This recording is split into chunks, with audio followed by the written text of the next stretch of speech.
Donc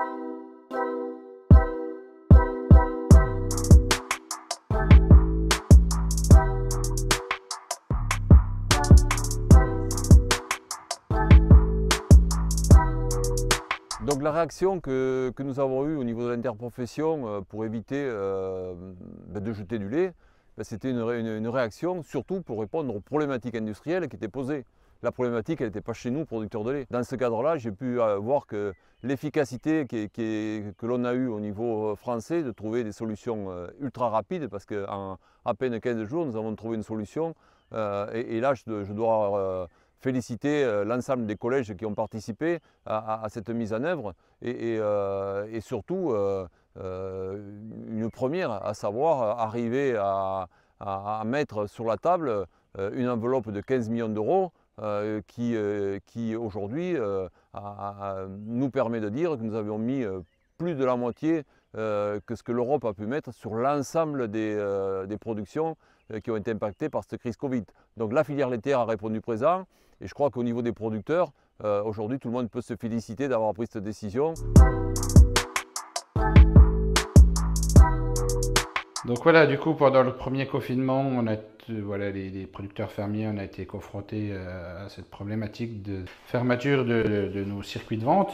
Donc du coup, la FNPL avec la FNEC a demandé un assouplissement des règles, c'est-à-dire que les producteurs ont pu avoir une dérogation pour pouvoir vendre à des intermédiaires tels les GMS en cette période de crise, quoi. Donc ça a permis, au moins, comme pour nous, de découler nos stocks. Donc, du coup, au premier confinement, voilà, comme je disais, tous les marchés de plein air ont été fermés. Donc ce qui s'est passé, c'est qu'on est monté au créneau avec la FNSEA pour essayer de rouvrir, puisqu'on n'est pas le seul secteur d'activité à vendre sur les marchés de plein air, bien sûr. Donc pour pouvoir tous les producteurs concernés qui puissent continuer à rouvrir, au niveau national, le job a été fait pour qu'il y ait une recommandation d'ouvrir les marchés avec bien sûr tous les gestes barrières, quoi. Mars 2020, premier confinement, les consommateurs se ruent dans les GMS, mais pour acheter des produits de première nécessité, de la crème, du beurre, du lait, des yaourts, mais on oublie les fromages et notamment les fromages d'appellation d'origine protégée. Face à cette situation, la FNPL, en appui du CNAOL, a réagi en insistant auprès du CNIEL pour mettre en œuvre différentes actions. Citons notamment l'action Fromagisson, une campagne de communication hyper efficace pour inciter à la consommation de fromage AOP, mais également la mise à disposition d'une liste publique de PME en difficulté dans le cadre de cette crise, parce qu'elles avaient perdu leur débouché en crèmerie traditionnelle, et pour que la GMS puisse les soutenir et leur aider à passer ces semaines difficiles.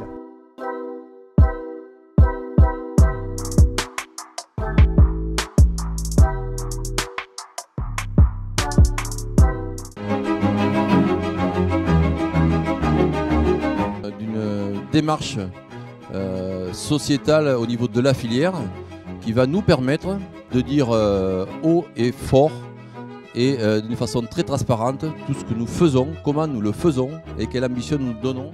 On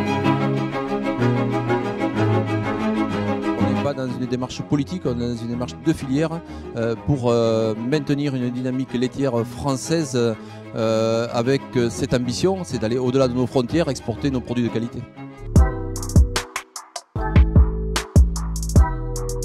Bonjour à toutes et à tous. Bonjour Christiane, merci d'être là. Bonjour. Nous allons faire une vidéo toutes les deux pour pouvoir parler de l'actualité laitière.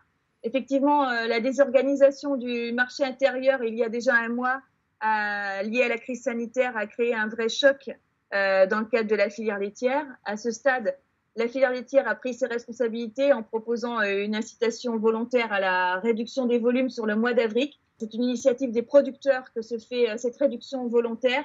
Elle est liée à une compensation financière sur des fonds interprofessionnels qui est fixée à 320 € les 1000 litres. Et j'en profite pour dire ici que ce montant de 320 € les 1000 litres n'est en aucun cas un tarif de prix du lait ou un niveau de recommandation contractuelle comme j'ai pu le lire ou l'entendre ces jours-ci. On attend toujours à la FNPL avec impatience que la coopération respecte l'engagement qu'elle a pris devant nous le 22 octobre de publier un prix objectif pour ses adhérents. Dans le même temps que les organisations de producteurs s'appuient bien sur les indicateurs validés aussi par les entreprises pour construire un prix qui puisse rémunérer correctement les producteurs.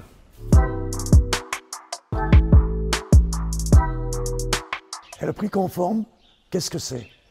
C'est tout simplement le respect de la loi Egalim.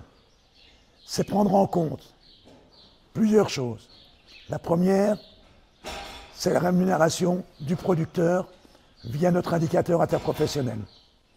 C'est prendre en compte les deux autres indicateurs interprofessionnels que sont l'aval beurre poudre pour les produits industriels publiés par le CNIEL et le PGC export qui aujourd'hui s'appuie sur le prix allemand, même si on espère que ça va rapidement changer. On a fait là, grâce à vous qui nous l'avez validé, ce que j'appellerais une révolution intellectuelle syndicale. On est parti de la rémunération que font les entreprises de notre lait pour construire le prix. Ce qui veut dire qu'on reconnaît aujourd'hui, suivant ce que nous, dans notre jargon, on appelle le mix produit, eh bien que suivant l'entreprise dans laquelle on livre, on n'aura pas le même prix conforme. Mais une chose est certaine, et c'est ça le plus important, c'est qu'on aura plus qu'avant. Ce qu'on veut, c'est que nos entreprises, privées comme coopératives, n'aient pas, ni aucune, je devrais dire, occasion de dire votre prix conforme, il n'est pas conforme. Ce n'est pas un prix syndical. Comme je vous l'ai dit, même si il y en a certains qui peuvent ne pas nous convenir, on s'appuie sur des indicateurs interprofessionnels validés par les 4 familles de l'Interpro. Et je rappelle, comme c'est nouveau, que ce qu'on appelle le 4e collège, c'est-à-dire la distribution, fait aujourd'hui partie de l'Interpro et ont validé cet indicateur. Historiquement, la filière laitière a connu des crises importantes, notamment 2009-2016, des crises qui sont arrivées par l'effondrement de la valorisation beurre-poudre.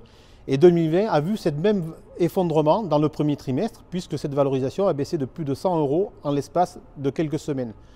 Mais en 2020, la différence est arrivée grâce aux EGA et aux effets des EGA. Les EGA ont permis de travailler l'ensemble de la filière sur le prix de revient, sur un effet stabilisateur de la valorisation liée au prix des produits liés au marché intérieur. Et donc, il n'y a pas eu de répercussion de l'effondrement de la valorisation beurre-poudre sur le prix des produits marché intérieur. Et donc, l'année 2020 s'est soldée certes par un prix à la baisse de 5 €, mais on a évité le pire. Alors, depuis une dizaine d'années, au niveau de la FIL, la Fédération internationale du lait, on a entrepris du travail pour avoir un même matériel de référence, pour classifier les cellules, pour qu'un maximum de pays puissent se référer par rapport à ce matériel. Et l'intérêt direct pour nous, producteurs de lait, c'est qu'on va remonter de la 7e à la 3e place en termes de qualité du lait. Et la qualité, je dirais, de travail de nous, producteurs français, sera enfin reconnue à sa juste valeur. Donc en France, depuis le 1er avril, nous utilisons donc cet étalon pour les résultats cellules sur l'ensemble de notre territoire. L'étalon cellule, l'exemple d'une victoire syndicale pour la FNPL. Je vous rappelle qu'au mois d'octobre ou novembre, les transformateurs avaient mis en balance, soit on publiait l'indicateur prix de revient de 388, soit on publiait l'étalon cellule. Et on a dit on publiera les deux. Donc dans un premier temps, il était urgent de publier l'indicateur prix de revient pour que les entreprises puissent l'utiliser dans leurs conditions générales de vente. Après, les entreprises ont dit on publie l'indicateur étalon cellule, notamment les privés, il faut le dire, mais à une condition qu'on revisite les grilles interprofessionnelles. Nous, on a dit, il est hors de question de revisiter les grilles. Pour revisiter des grilles interprofessionnelles, il faut que tout le monde soit d'accord. Et aujourd'hui, on a une 388, les grilles n'ont pas été touchées, et les producteurs, depuis 22 jours, ont le nouvel étalon cellule. On a peut-être perdu 2 mois, mais je pense que vous, comme moi, vous pensez que le jeu en valait la chandelle.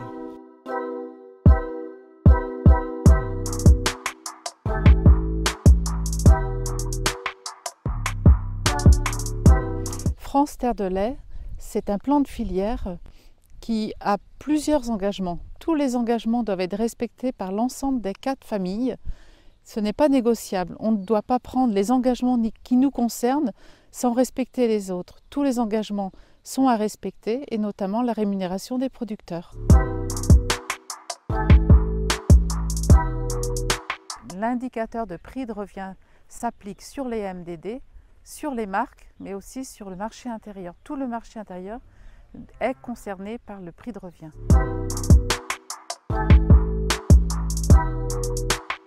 Alors la charte des bonnes pratiques d'élevage et les indicateurs bien-être animal qui sont dans le Boviwell sont maintenant pratiquement en place. C'est le travail que nous avons accompli au cours de ces 3 dernières années. Ça sert de socle de base pour le lait apte à toute transformation qui est dans le plan de filière France Terre de Lait. La grande évolution, c'est que la charte des bonnes pratiques et le Boviwell s'inscrivent réellement dans une démarche de progrès. Ce qu'il nous reste à faire pour la mandature à venir, c'est de continuer à développer ces 2 outils, charte et Boviwell, afin que ce soit compatible avec la PAC et donne un accès aux aides de la PAC et serve aussi à la commercialisation de la viande issue des troupeaux laitiers. Alors l'hebdomadaire a été mis en place pour les administrateurs, pour les animateurs régionaux et départementaux.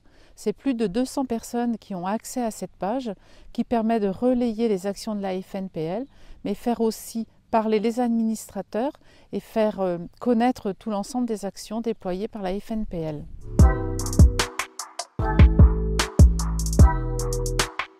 À l'automne, nous avons travaillé avec le CNIEL à l'élaboration d'un livre blanc qui en fait regroupe l'ensemble des projets qui sont éligibles dans le cadre du plan de relance pour les producteurs de lait, pour les industriels. Et nous avons présenté ce livre blanc au ministre de l'Agriculture à l'automne. Nous étions la première filière à pouvoir le faire.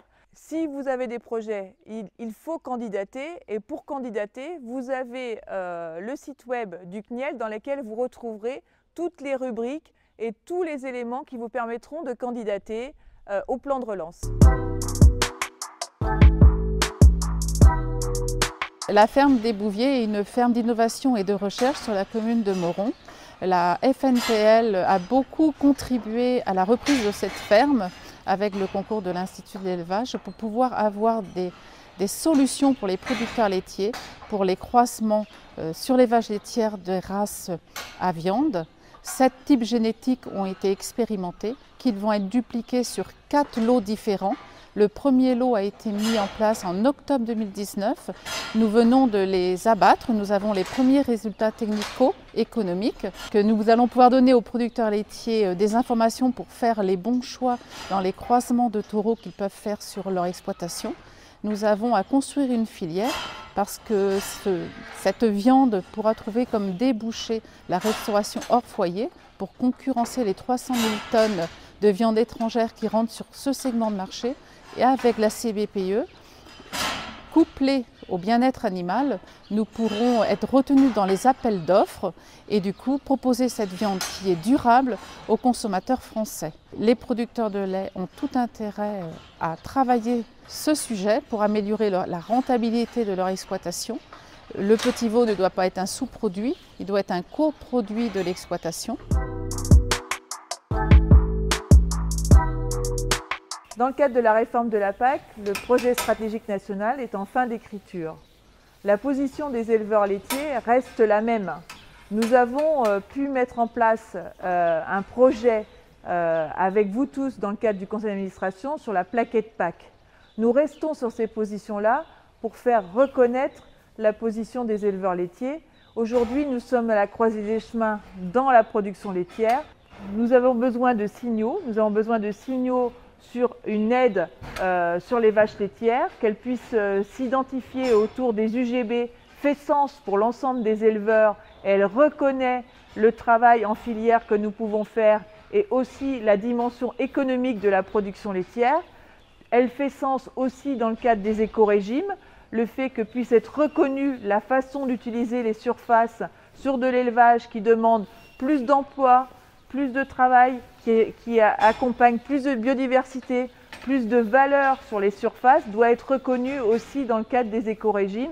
Et c'est le sens de la plaquette que nous avons formulée et des positions qui sont portées dans le cadre de la création et de l'élaboration de ce plan stratégique national. La réforme de la PAC, c'est un contrat social avec les agriculteurs. Pour les éleveurs laitiers, qui sont nombreux sur le territoire, la PAC doit être un projet pour les agriculteurs et pas pour l'agriculture.